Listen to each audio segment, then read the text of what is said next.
മലയാള cinema ലോകത്തെ ആകെ ഞെട്ടിച്ചുകൊണ്ട് ഒരു വമ്പൻ സിനിമ തിയേറ്ററുകളിലെത്തുന്നു. പേര് ലൂസിഫർ. സംവിധാനം ചെയ്യുന്നത് മലയാള സിനിമയിലെ യുവമുഖമായ പൃഥ്വിരാജ്.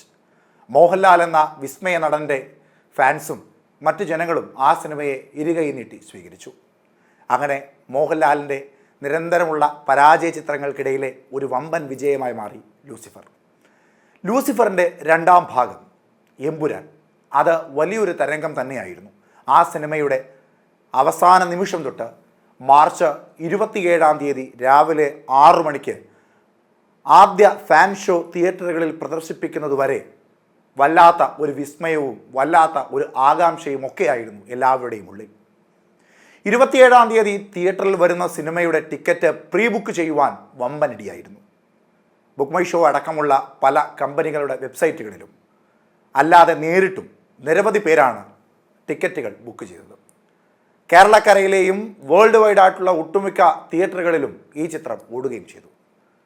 വലിയ തോതിലുള്ള സാമ്പത്തിക ലാഭം അതിൽ നിന്നുണ്ടാക്കി. 27 രാവിലെ 6 മണിക്ക് ഇറങ്ങിയ ചിത്രം പിന്നീട് വല്ലാത്തൊരു തരത്തിൽ ചർച്ച ചെയ്യപ്പെടുന്നു. ആ സിനിമയുടെ ചില ഭാഗങ്ങൾ മുറിച്ചു മാറ്റപ്പെടേണ്ടതാണ് എന്ന കൂച്ചുവിലങ്ങിട്ട് നിർത്തുന്നു. സംഘപരിവാർ ശക്തികളാണ് ഈ രാജ്യത്തെ ഏറ്റവും വലിയ അക്രമകാരികൾ എന്ന ശബ്ദം മുഴക്കിക്കൊണ്ടായിരുന്നു ആ സിനിമയുടെ ആദ്യ ഭാഗങ്ങളും പിന്നീടുള്ള ചില പ്രധാന ഭാഗങ്ങളും കടന്നുപോയത്. ചിത്രത്തിലെ പ്രധാന വില്ലൻ്റെ പേര് ബജ്റംഗി എന്നാണ്. 2002 നടന്ന ഗുജറാത്ത് കലാപത്തിൻ്റെ ഭാഗങ്ങളാണ് ആ പ്രദർശിപ്പിക്കുന്നത് എന്ന വാദം ശക്തമായ രീതിയിൽ സമൂഹ മാധ്യമങ്ങളിൽ അലയടിച്ചു. അന്ന് അതേ കേസിൽ പിടിക്കപ്പെട്ട ഒരു നേതാവിൻ്റെ പേരായിരുന്നു ഈ ബജ്റംഗി, ബാബ ബജ്റംഗി. ബാബ ബജ്റംഗിയെയാണ് ആ കാണിക്കുന്നത് എന്ന തരത്തിലേക്കുള്ള ഒരു വാദം ഉയരുകയും പിന്നീട് വല്ലാത്ത ഒരു തരത്തിലുള്ള കോലാഹലം ആ സിനിമയ്ക്കെതിരെ ഉണ്ടായി. പലരും ആ സിനിമയെ അനുകൂലിച്ചും പ്രതികൂലിച്ചും രംഗത്തെത്തി. സമൂഹ മാധ്യമങ്ങളിൽ മോഹൻലാൽ അടക്കം മറ്റ് സിനിമയുടെ അണിയറ പ്രവർത്തകർ എന്താണ് ഇതിന് മറുപടി പറയുവാൻ പോകുന്നത് എന്നറിയാൻ കാതോർത്തിരുന്നു.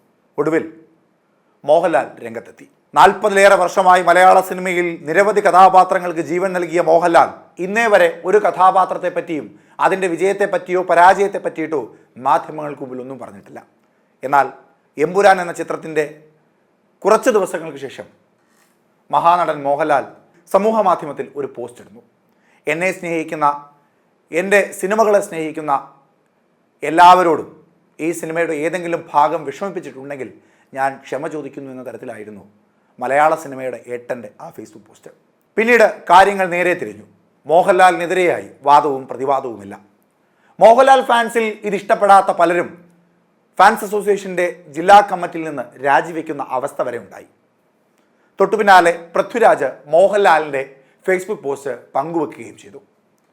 എന്നാൽ ഈ സിനിമയുടെ അംശങ്ങൾക്ക് ജീവൻ നൽകിയ, ലൂസിഫറിന് അക്ഷരം കൊണ്ട് ജീവൻ നൽകിയ, രണ്ടാം ഭാഗമായ എമ്പുരാന് മുഖച്ഛായ നൽകിയ, ഇതിൻ്റെ അക്ഷരം കൊണ്ട് പുതിയ തലം സൃഷ്ടിച്ച മുരളി ഗോപി ഒരക്ഷരം പോലും ഇതുവരെ മിണ്ടിയിട്ടില്ല. ആരും അദ്ദേഹത്തിനെതിരെ ശബ്ദമുയർത്തുന്നുമില്ല. അങ്ങനെ കാര്യങ്ങളൊക്കെ പല ദിശയിൽ ചലിച്ചുകൊണ്ടേയിരിക്കുകയാണ്. ഇതിൽ രാഷ്ട്രീയവും, ഇതിൽ മതവും, ഇതിൽ സിനിമയും, സാംസ്കാരിക നായകന്മാരുടെ ഇടപെടലും ഒക്കെ ഉണ്ടായിട്ടുണ്ട്. ഇപ്പോൾ കോൺഗ്രസിൽ നിന്ന് CPM-ലേക്ക് പോയ, നിലവിൽ ഇടതുപക്ഷത്തിൻ്റെ ഏറ്റവും പ്രധാനപ്പെട്ട ഒരു യുവമുഖമായി നിൽക്കുന്ന ഡോക്ടർ സരിൻ, അദ്ദേഹത്തിൻ്റെ ഭാര്യ സൗമ്യ സരിൻ ചില ചോദ്യങ്ങൾ ഈ സിനിമയുമായി ബന്ധപ്പെട്ട് ഉയർത്തിയിരിക്കുകയാണ്. ആ ചോദ്യങ്ങൾ വിരൽ ചൂണ്ടുന്നത് സിനിമയുടെ അണിയറ പ്രവർത്തകരിലേക്കാണ്. അതായത് ഈ പ്രശ്നത്തോടുകൂടി മാപ്പ് പറഞ്ഞ അണിയറ പ്രവർത്തകരോട്, 17ഓളം സീറ്റുകൾ വെട്ടിച്ചുരുക്കുവാൻ അനുവാദം നൽകിയ പ്രൊഡ്യൂസറിനോട്, 3 മിനിറ്റോളം വെട്ടിച്ചുരുക്കി പുറത്തിറങ്ങിയ പടത്തിൻ്റെ അണിയറ പ്രവർത്തകരോട്. ഇന്നു മുതൽ സിനിമയുടെ പ്രസക്ത ഭാഗങ്ങളിൽ പലതും ഉണ്ടാകില്ല. ഇനി ഡോക്ടർ സരിൻ്റെ ഭാര്യ ഉന്നയിച്ച ചോദ്യം എന്ത് എന്നുള്ളതാണ് ഏറ്റവും പ്രധാനം. സൗമ്യ ഇങ്ങനെയാണ് ചോദ്യം ആരംഭിക്കുന്നത്. സാമാന്യ ബോധമുള്ള ഒരു മലയാളി എന്ന നിലയിൽ തനിക്ക് തോന്നിയ ചില സംശയങ്ങൾ ചോദിക്കുകയാണ് എന്ന് പറഞ്ഞാണ് ഡോക്ടർ സൗമ്യ സരിൻ ഫേസ്ബുക്കിൽ കുറിപ്പ് പങ്കുവച്ചിരിക്കുന്നത്. വർഷങ്ങളെടുത്ത് ഷൂട്ട് ചെയ്തു, ആയിരക്കണക്കിന് ആളുകളുടെ പങ്കാളിത്തമുണ്ടായ ഒരു പ്രോജക്റ്റ്, അതിൻ്റെ ഇതിവൃത്തം ഇന്നതാണ് എന്ന് അറിയാതെയാണോ അതിൽ പങ്കാളികളായവർ പ്രവർത്തിച്ചത് എന്നതാണ് ഏറ്റവും പ്രധാനപ്പെട്ട ചോദ്യം. ഈ സിനിമയുടെ വിഷയം ഇതാണെന്ന് ഇതുവരെയും ആരും അറിഞ്ഞില്ലെന്നോ, പ്രത്യേകിച്ച് ഇത്രയും ആളും അധികാരവുമുള്ള ഭരണ പാർട്ടി, ഡോക്ടർ സൗമ്യ ചോദ്യങ്ങൾ ഉയർത്തുകയാണ്. ഇതിൻ്റെ പുറകിൽ മറ്റെന്തൊക്കെയോ ഉണ്ടെന്നും അതെന്താണെന്ന് കാലം തെളിയിക്കുമായിരിക്കും എന്നും സൗമ്യ കുറിച്ചു. ഡോക്ടർ സൗമ്യ സരിൻ പങ്കുവച്ച കുറിപ്പ് ഇങ്ങനെയാണ്. സാമാന്യ ബോധമുള്ള ഒരു മലയാളി എന്ന നിലയിൽ എനിക്ക് തോന്നുന്ന കുറച്ച് സംശയങ്ങളുണ്ട്. ഒന്ന്, വർഷങ്ങളെടുത്ത് ഷൂട്ട് ചെയ്തു, ആയിരക്കണക്കിന് ആളുകളുടെ പങ്കാളിത്തമുണ്ടായ ഒരു പ്രോജക്റ്റ്, അതിൻ്റെ ഇതിവൃത്തം ഇന്നതാണെന്ന് അറിയാതെയാണോ അതിൽ പങ്കാളികളായവർ പ്രവർത്തിച്ചത്? ഈ സിനിമയുടെ വിഷയം ഇതാണെന്ന് ഇതുവരെയും ആരും അറിഞ്ഞില്ലെന്നോ? പ്രത്യേകിച്ച് ഇത്രയും ആളും അധികാരവുമുള്ള ഭരണ പാർട്ടി. ഇതാണ് ഒന്നാമത്തെ ചോദ്യം. രണ്ട്, ഈ വിഷയം തിരഞ്ഞെടുത്ത് സിനിമ പിടിച്ചവർ, അതിൽ ഭാഗമായ ഓരോരുത്തരും ഇത് റിലീസായ ശേഷം ഇത്തരം വിവാദങ്ങൾ ഉണ്ടാകാം എന്ന് മുൻകൂട്ടി കണ്ടില്ലെന്നോ? അതിനെ എങ്ങനെ നേരിടണം എന്നതിന് ഒരു കൂട്ടായ തീരുമാനം എടുത്തില്ലെന്നോ? ഒരു തയ്യാറെടുപ്പ് നടത്തിയില്ലെന്നോ? മൂന്ന്, ഇത്ര നിഷ്കളങ്കരാണോ ഇങ്ങനെ ഒരു വിവാദ വിഷയം കൈകാര്യം ചെയ്യുന്ന സിനിമ ജനങ്ങളിലേക്ക് എത്തിച്ചത്? എനിക്ക് ഉത്തരം കിട്ടുന്നില്ല, സത്യമായും കിട്ടുന്നില്ല. നിങ്ങൾക്ക് ഉത്തരമുണ്ടോ? ഇതിന് പുറകിൽ മറ്റെന്തൊക്കെയോ ഉണ്ട്. മലയാളിയുടെ സാമാന്യ ബുദ്ധിയെ നോക്കി കൊഞ്ഞണം കുത്തുന്ന മറ്റെന്തോ. അതെന്താണെന്ന് കാലം തെളിയിക്കുമായിരിക്കും. ലോകം ഇത്രയും നിഷ്കളങ്കമാണെന്ന് നിങ്ങൾ ഇപ്പോഴും വിശ്വസിക്കുന്നു മലയാളികളെ? കാത്തിരിക്കാം എന്നാണ് ഡോക്ടർ സൗമ്യയുടെ കുറിപ്പ് പറഞ്ഞ് അവസാനിക്കുന്നത്. സിനിമയിലെ വിവാദം കാര്യമായ രീതിയിൽ കത്തിപ്പടർന്നപ്പോൾ ആദ്യം സിനിമയെ പ്രകീർത്തിച്ചവർ, സിനിമ നിർബന്ധമായും കാണുമെന്ന് പറഞ്ഞവർ പിന്നീട് കാണുന്നില്ല എന്ന തീരുമാനത്തിലേക്ക് എത്തുന്നു. സിനിമയെ വിമർശിക്കുന്നു.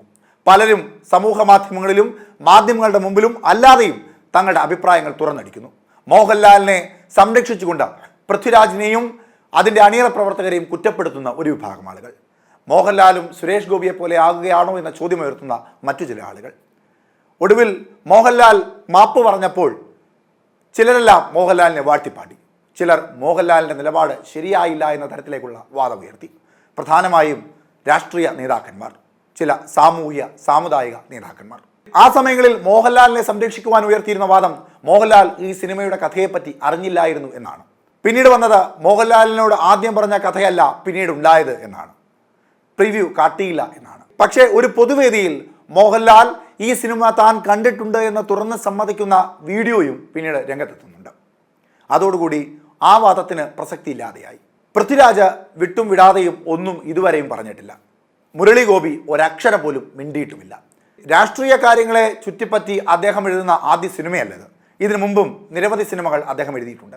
അതല്ലെങ്കിൽ അദ്ദേഹം എഴുതിയ ഒട്ടുമിക്ക സിനിമകളിലും രാഷ്ട്രീയപരമായി പലർക്കുമെതിരെ വിരൽ ചൂണ്ടുന്ന സിനിമകൾ തന്നെയാണ് അദ്ദേഹം എടുത്തിട്ടുള്ളത്.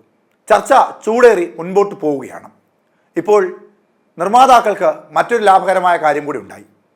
സിനിമയുടെ പ്രസക്ത ഭാഗങ്ങൾ കട്ട് ചെയ്യുന്നു എന്ന് അറിഞ്ഞതോടുകൂടി ഓൺലൈനായി ടിക്കറ്റ് ബുക്ക് ചെയ്യുന്നവരുടെ എണ്ണം മണിക്കൂറിൽ വർദ്ധിച്ചുകൊണ്ടേയിരുന്നു. സിനിമ ആദ്യം കണ്ടവർ ഒന്നുകൂടെ കാണാനായി എത്തി. അപ്പോൾ ചർച്ചകൾ മറ്റൊരു തലത്തിലായി. പൃഥ്വിരാജിൻ്റെയും ആന്റണി പെരുമ്പാവൂരിൻ്റെയും ഗോകുലം ഗോപാലിൻ്റെയും ഒക്കെ ഒരു തന്ത്രമായിരുന്നു ഇതെന്നും ഇത് ഇങ്ങനെ തന്നെ വരൂ എന്ന മുൻകാല ധാരണയുടെ പുറത്താണ് ഇത്തരത്തിൽ സിനിമയിൽ വിവാദ പരാമർശങ്ങളും വിവാദ സീനുകളും ഉൾപ്പെടുത്തിയതെന്നായി വാദം. എന്താ അല്ലേ?